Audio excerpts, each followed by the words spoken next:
ಖಂಡಿತವಾಗ್ಲೂ.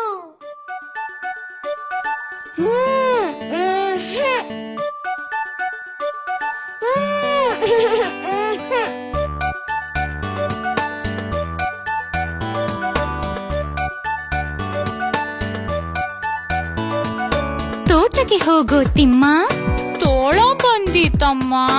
ಹಸು ಮೇಯ್ಸೋ ತಿಮ್ಮ, ಹಸು ಹಾದಿತಮ್ಮ. ಒಲೆ ಉರಿಸೋ ತಿಮ್ಮ, ಉರಿ ಸುಟ್ಟಿತಮ್ಮ. ಪಾಠ ಬರೆಯೋ ತಿಮ್ಮ, ಬಳಪ ಇಲ್ಲ ಅಮ್ಮ.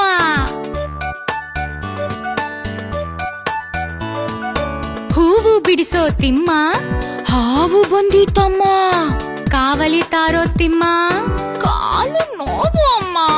ನೀರು ಸೇದೋ ತಿಮ್ಮ, ಕೈ ನೋವು ಅಮ್ಮ. ಊಟಕ್ಕೆ ಬಾರೋ ತಿಮ್ಮ, ಓಡಿ ಬಂದ